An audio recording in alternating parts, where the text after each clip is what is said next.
जय हिंद दोस्तों। BN academy में मैं अजय पाठक आप सभी का एक बार फिर से स्वागत करता हूं। आज एनसीईआरटी की ज्योग्राफी का अध्ययन कर रहे हैं हम यूनिट 1 का। उसमें आज क्लास दूसरी है जिसमें हम लोग आज शुरू करेंगे पृथ्वी। इसके पहले हम लोगों ने सूर्य, ग्रह, उपग्रह इत्यादि के बारे में पढ़ लिया था। सूर्य से दूरी के हिसाब से पृथ्वी तीसरा ग्रह है। कौन सा ग्रह है? तीसरा ग्रह। आकार में यह पांचवा सबसे बड़ा ग्रह है। किसमें? आकार में यह पांचवा सबसे बड़ा ग्रह है, लेकिन दूरी के हिसाब से यह तीसरा सबसे बड़ा ग्रह है। यह ध्रुवों के पास थोड़ी चपटी है, यही कारण है कि इसे आकार को भूआब कहा जाता है।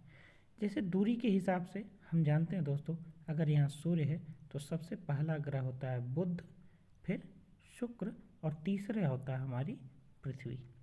ठीक उसी प्रकार कहा गया है आकार में यह पांचवा सबसे बड़ा ग्रह है। ध्रुवों के पास यह थोड़ी क्या है? चपटी है, यही कारण है कि इसके आकार को भूआब कहा जाता है। इसके आकार को क्या कहा जाता है? भूआब। भूआब का अर्थ है पृथ्वी के समान आकार। जीवन जीने के लिए अनुकूल परिस्थितियां संभवतः केवल पृथ्वी पर ही पाई जाती हैं। दोस्तों, पृथ्वी की खासियत यानी इस ग्रह की यह खासियत है कि यहाँ पर जीवन जीने के लिए अनुकूल परिस्थितियां पाई जाती हैं। पृथ्वी ना तो अधिक गर्म है और ना ही अधिक ठंडी। यहाँ पानी एवं वायु की उपस्थिति है जो हमारे जीवन के लिए आवश्यक है। पृथ्वी पर क्या है? पृथ्वी पर पानी, वायु की उपस्थिति है। अर्थात वायु में किस चीज़ की उपस्थिति है? ऑक्सीजन की। और ऑक्सीजन ही हमें क्या करता है? जीवन के लिए सहायता, हमारे श्वसन में सहायक होता है। वायु में जीवन जीने के लिए आवश्यक गैसें होती हैं, जैसे ऑक्सीजन मौजूद है।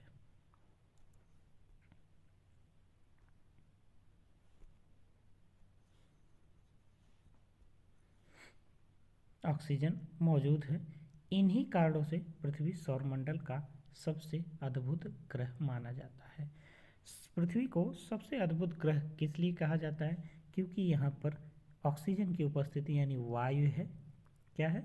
वायु है, जल है।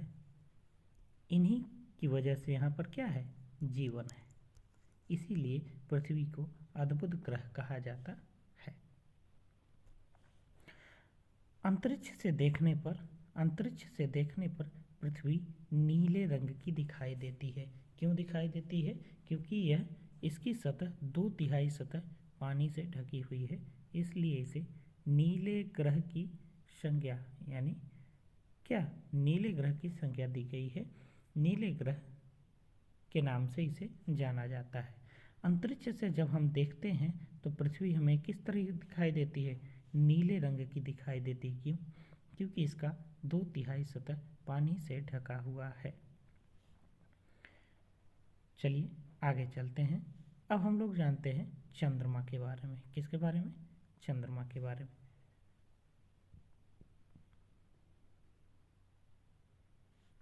हमारी पृथ्वी के पास केवल एक ही उपग्रह है, जिसका नाम क्या है? चंद्रमा। चंद्रमा ही एकमात्र उपग्रह है। किसका? हमारी पृथ्वी का। और पृथ्वी हमारी क्या है? पृथ्वी हमारी एक ग्रह है।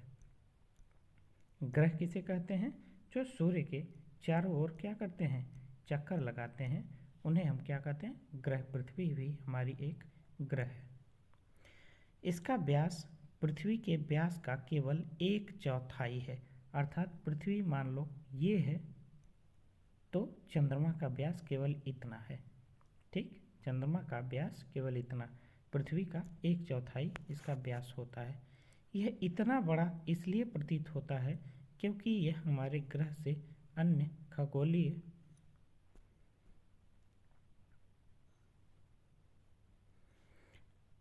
खगोलीय पिंडों की अपेक्षा नज़दीक है।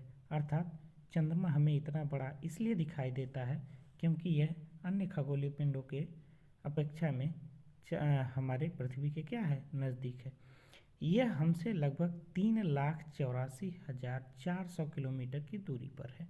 यह हमसे कितनी दूरी पर है, 3,84,400 किलोमीटर की दूरी पर। अब आप पृथ्वी से सूर्य एवं चंद्रमा की दूरियों की तुलना कर सकते हैं। आप पृथ्वी से किसकी, सूर्य एवं चंद्रमा की दूरियों की तुलना कर सकते हैं। अब आप दूरियों की तुलना कर सकते हैं। अब आप खुद सोचिए कि ये जो चंद्रमा है ये हमारी पृथ्वी के सबसे नज़दीक है, इसलिए हमें बड़ा दिखाई देता है, परंतु फिर भी इसकी दूरी है 3,84,400 किलोमीटर। अब आप खुद ही अंदाज़ा लगा लीजिए कि सूर्य की दूरी कितनी होगी और तारों की दूरी कितनी होगी। सूर्य भी हमारी पृथ्वी के निकट ही है एक तरीके से, तब भी हमें इतना बड़ा दिखाई देता है और इसकी ऊष्मा हमें पता चलती है, महसूस होती है।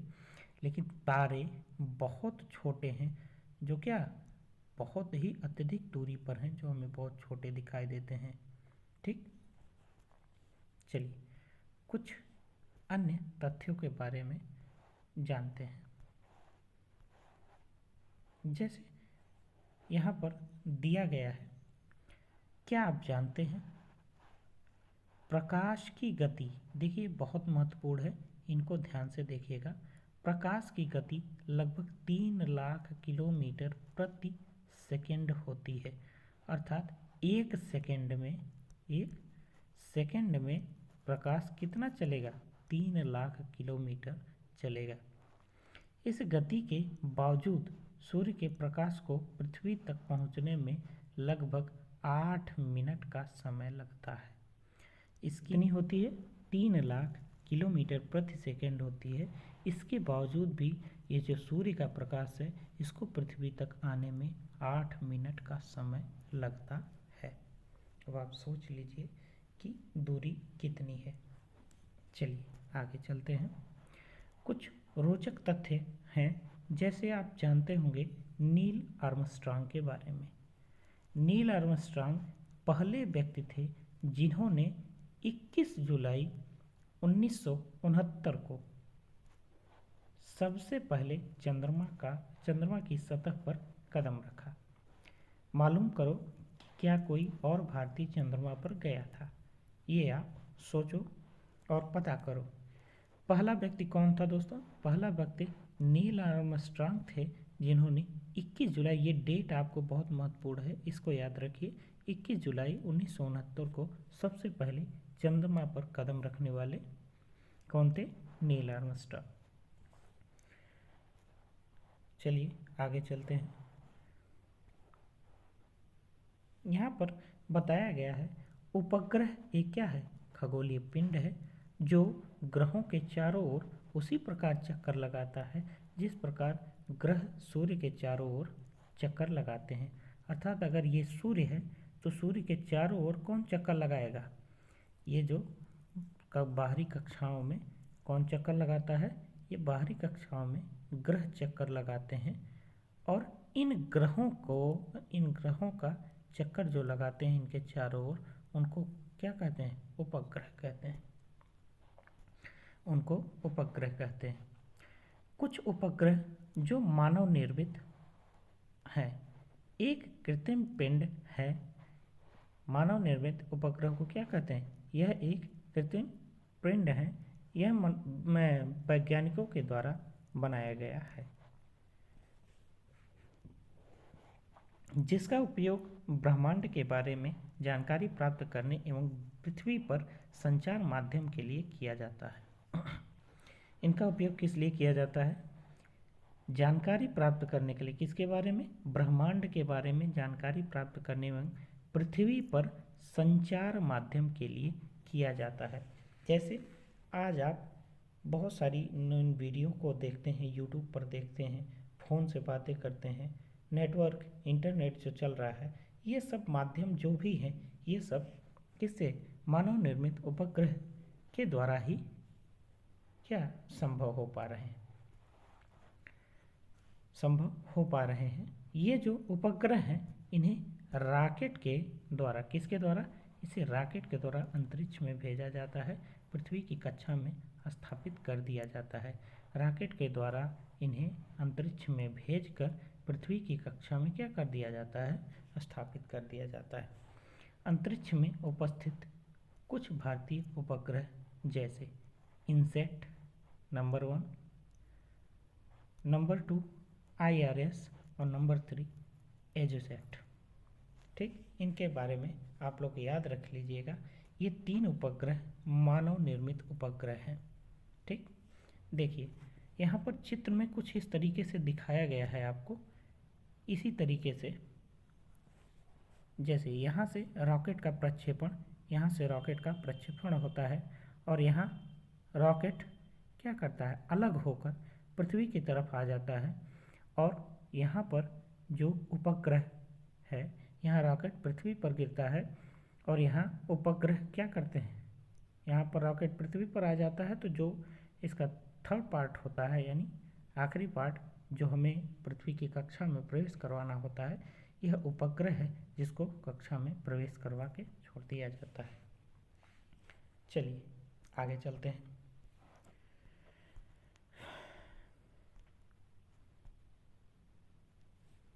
हम लोग पढ़ रहे थे चंद्रमा के बारे में। चंद्रमा पृथ्वी का एक चक्कर लगभग 27 दिन में पूरा करता है। पृथ्वी का एक चक्कर, मान लीजिए यहाँ पृथ्वी है तो चंद्रमा इसके चारों ओर का चक्कर कितने दिन में, 27 दिन में पूरा करता है। लगभग इतने ही समय में यह अपने अक्ष पर एक चक्कर घूम लेता है। ठीक, अपने अक्ष पर भी इतने ही समय में एक चक्कर पूरा कर लेता है। इसके परिणाम स्वरूप पृथ्वी से हमें चंद्रमा का केवल एक ही भाग दिखाई पड़ता है।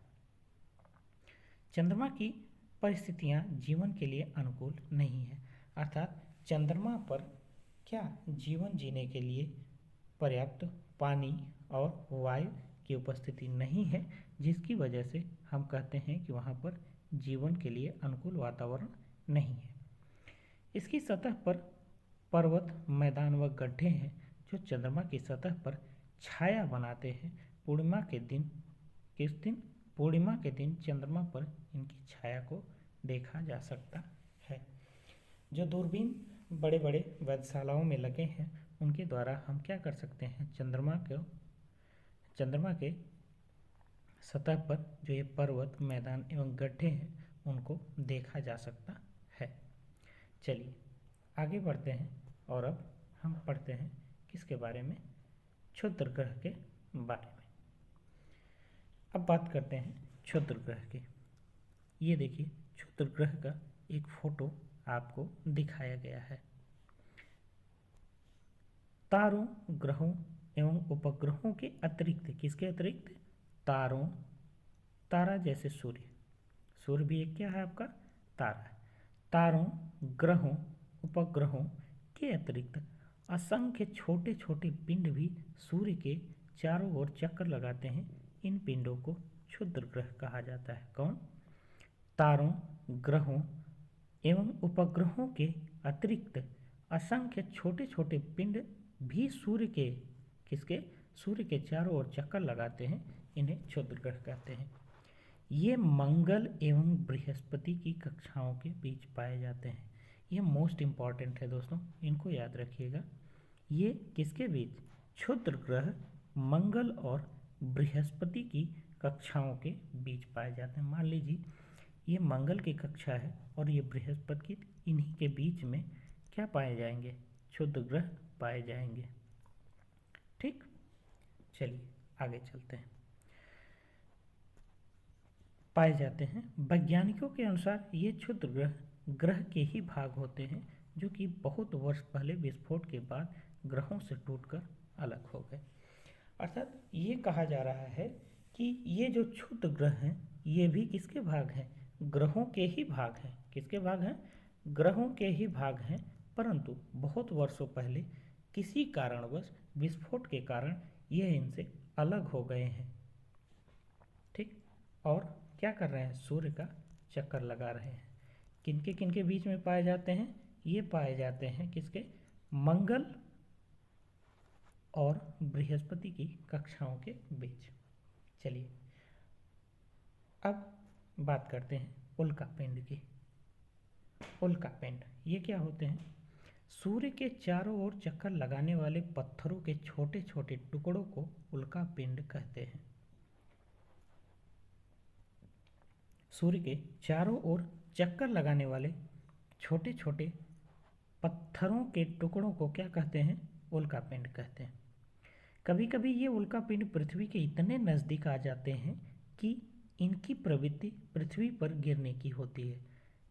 इनकी प्रवृत्ति क्या हो जाती है? पृथ्वी पर गिरने की, बहुत नज़दीक आ जाते हैं। लेकिन इस प्रक्रिया के दौरान ये वायु के संपर्क में आने के बाद उनके साथ क्या करते हैं? घर्षण करते हैं, अर्थात उनके साथ घर्षण होने के कारण ये गर्म होकर जल जाते हैं।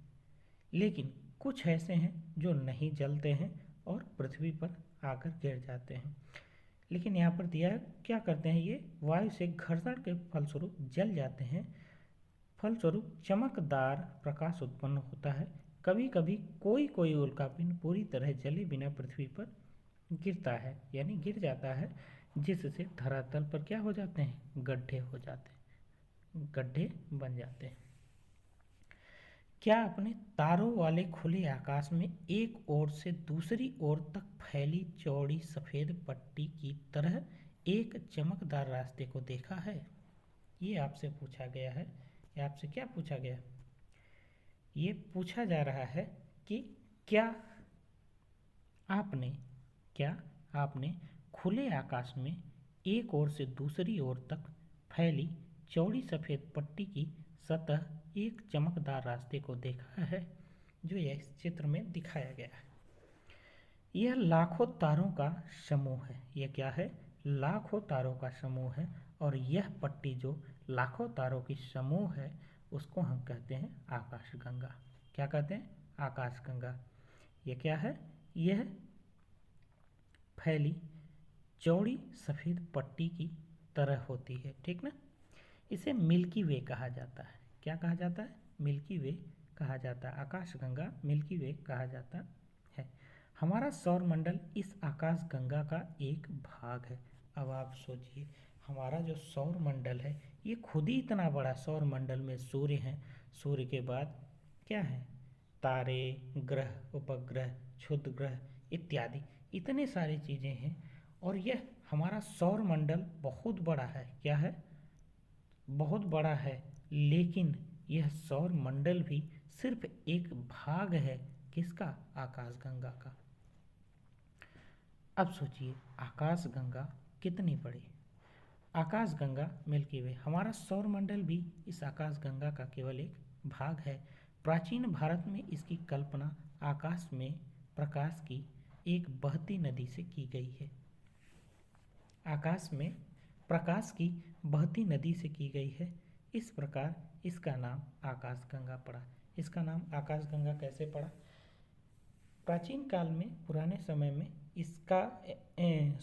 इसकी कल्पना आकाश में प्रकाश की एक बहती नदी से की गई है। यानी आकाश में प्रकाश की बहती नदी, तो इसको कहा गया क्या?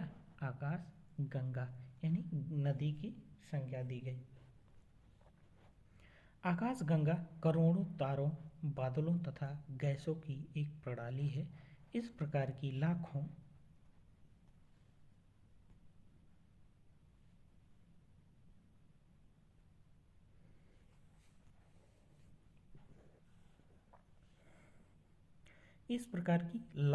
आकाशगंगाएं मिलकर इस प्रकार की लाखों आकाशगंगाएं मिलकर एक ब्रह्मांड का निर्माण करती हैं। किसका?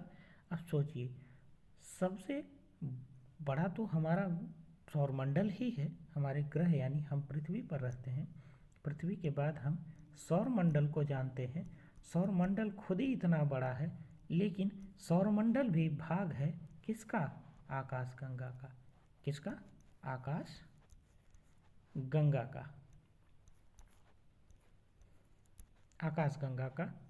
और आकाशगंगा यानी बहुत सारी लाखों आकाशगंगाएं मिलकर एक ब्रह्मांड का निर्माण करती हैं। ब्रह्मांड अर्थात सबसे बड़ा यहाँ पर दर्शाया गया है।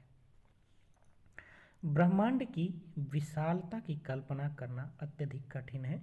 वैज्ञानिक भी अभी इसके बारे में अधिक से अधिक जानकारी एकत्र करने में जुटे हुए हैं, केवल जुटे हुए हैं, परंतु आज तक कोई जानकारी प्राप्त नहीं कर पाए हैं, मतलब कोई सटीक जानकारी प्राप्त नहीं कर पाए हैं। इसके आकार के संबंध में हमें कोई जानकारी नहीं है, लेकिन फिर भी हम जानते हैं कि हम सभी इसी ब्रह्मांड का हिस्सा है ना। क्यों नहीं जानेंगे? क्योंकि ब्रह्मांड का ही हिस्सा है आकाशगंगा। कौन? ब्रह्मांड का ही हिस्सा है आकाशगंगा, और इस आकाशगंगा का एक हिस्सा है हमारा क्या? सौरमंडल। ठीक, और सौरमंडल का ही एक हिस्सा है हमारी क्या? पृथ्वी। और इसी पृथ्वी पर हम रहते हैं। कौन? हम रहते हैं, अर्थात हमारा सीधा नहीं तो इनडायरेक्ट संबंध किससे है?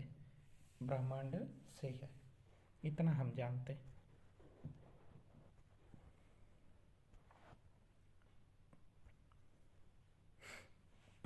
यहाँ पर दिया गया है, क्या आप ब्रह्मांड के साथ अपना संबंध बता सकते हैं? जी हाँ, बिल्कुल बता सकते हैं।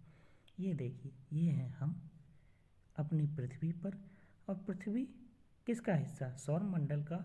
सौरमंडल आकाशगंगा का हिस्सा है, और आकाशगंगा एक ब्रह्मांड का हिस्सा है। ठीक ना? यही इस चैप्टर में बताया गया है।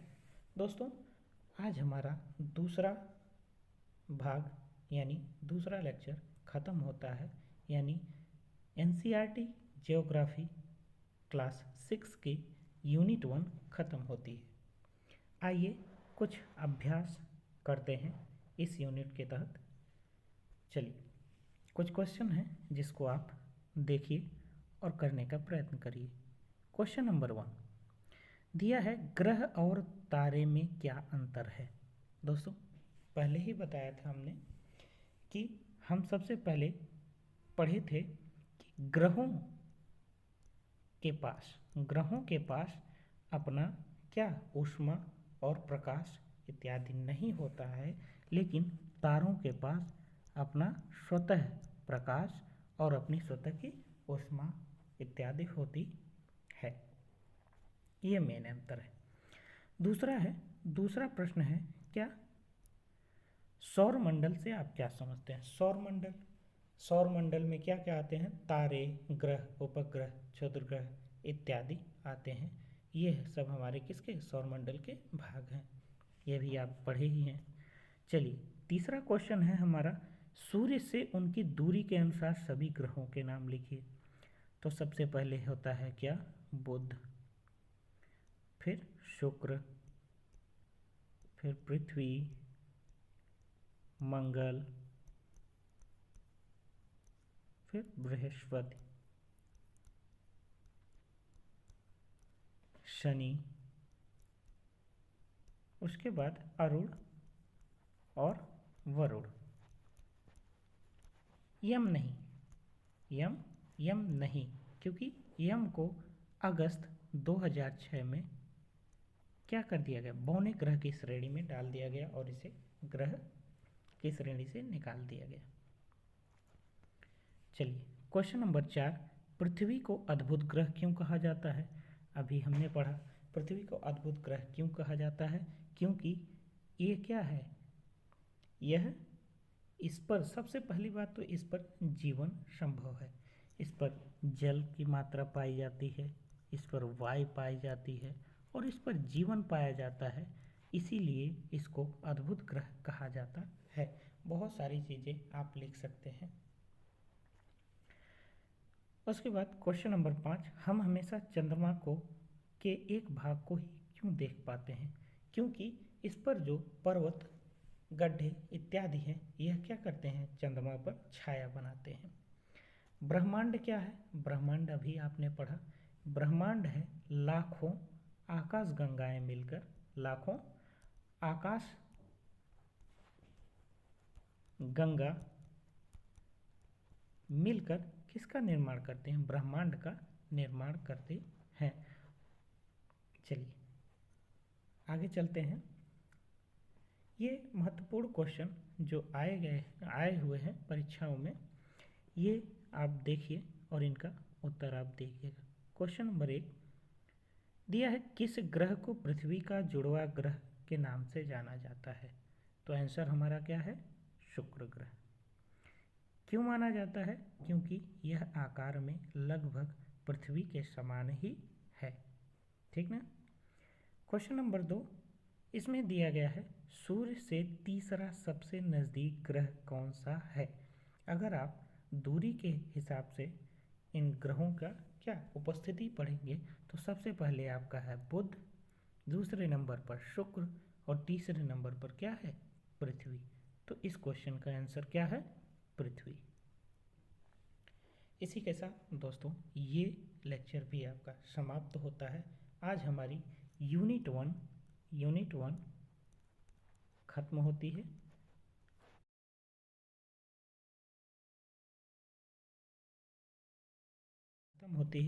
मिलते हैं अगली वीडियो में यूनिट 2 में। तब तक के लिए जय हिंद दोस्तों, धन्यवाद।